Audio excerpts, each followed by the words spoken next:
少年天生双武魂，魂力值全满，父亲却要他隐藏实力，练习玄天宝录中的绝技，目标是成为斗罗大陆上的最强王者。今天开始给大家带来电视剧《斗罗大陆》。睡梦中，唐三听到一个女人不断在催促他醒来。梦中的他经过修炼浴火重生，在黑化后一个转身惊醒过来，原来是梦。唐三和父亲相依为命，生活在这远离喧嚣的木屋里，每天劈柴做饭，靠打铁为生。母亲在他出生时去世，父亲很少提起母亲，但他知道父亲对母亲日日思念。这天，他带着玄天宝录来到树林修炼，紫极魔瞳、暗器百解，各种招式他都熟练于心。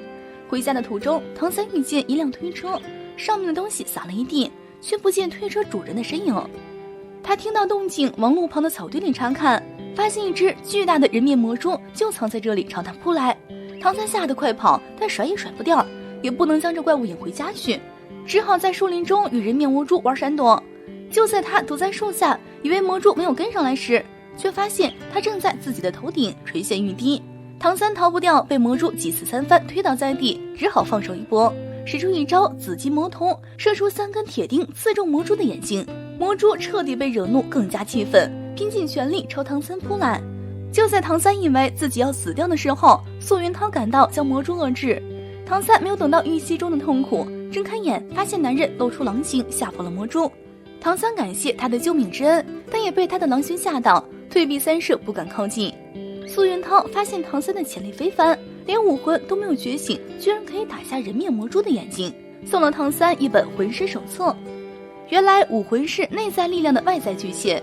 唐三回到家，跟父亲描述今天的所见所闻，还拿出苏叔叔送给他的武魂手册。此刻他对魂师和魂兽充满了兴趣。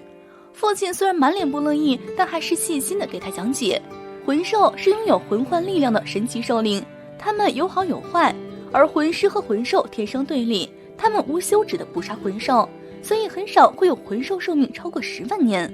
另一边，村长找到苏云涛，想要请武魂殿的人来进行武魂觉醒。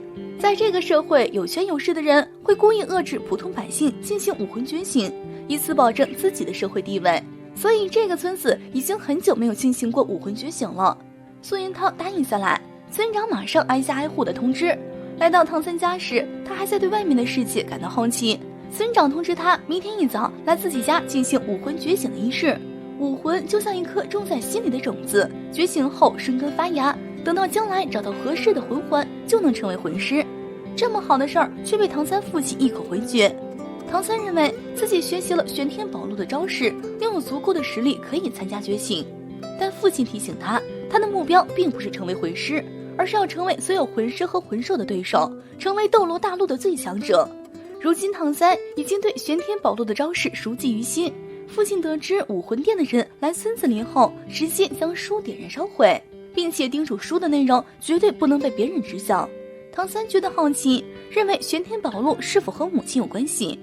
提到母亲，父亲闭口不谈，直接回房。这一晚，唐三又梦见那个女人的声音，她说：“我一直在等你回来。”自从他开始练习玄天宝录，这个声音就夜夜出现。他猜测这是母亲的声音。玄天宝录是否和母亲有关？父亲却说他还不够强，不能告诉他其中的秘密。唐三偷偷来到村长家进行武魂觉醒，他的武魂是蓝银草，这是最常见的废武魂，拥有这种武魂的人是不可能成为魂师的。虽然是个废武魂，苏云涛顺便给他测了一下魂力，发现这孩子竟然是个天生满魂力，直接给他推荐牌，让他去诺丁学院学习。唐三回到家，父亲得知他去进行了武魂觉醒，很是不满。孩子想出去读书，但他的武魂只是个不会防御、不会攻击的蓝银草，有什么用？此时唐三想起今天武魂觉醒时，右手又一股力量想要发出，父亲叫他张开手，注意力集中。果然，唐三天生双武魂，另一只手中的武魂是昊天锤。父亲不再阻止，只是让他将一块铁打磨成针，就准他上学，顺便教他学会了玄玉手，有了一门手艺傍身。此外还叮嘱他，右手的武魂绝对不可以让别人知道，并且要用右手的武魂来保护左手的武魂。就这样，唐三顺利来到诺丁学院报道。大门口，一个悠哉的人正在看书，唐三误以为他是诺丁学院的院长，结果对方根本就是个打杂的。唐三被嚣张的舞社成员当成乡巴佬轰出去，唐三只好拿出了苏云涛给自己的推荐牌。此时学院舞社的社长萧晨宇出面当和事佬，友善的与唐三握手，欢迎他加入自己的舞社。唐三表示待会儿会过去看看，径直走进学院。原本坐在大门口的打杂人员一路跟着他，对方自称大师，一眼看出唐三是天生双武魂。他一直潜心研究蓝银草，并且表示除了自己没人能教唐三。唐三不屑没有开口，他看见广场上摆放着大堆兔子，原来加入舞社的第一步就是要习惯杀戮。萧晨宇拿无辜的兔子开刀，这引起了唐三的不满，他直接放生了所有兔子，引起了萧晨宇的不满，两个人从此结下恩怨。而此时一个活泼的女孩小舞出现，她也是今天入学，她的武魂就是兔子。看见唐三将所有兔子放生，心中产生好感。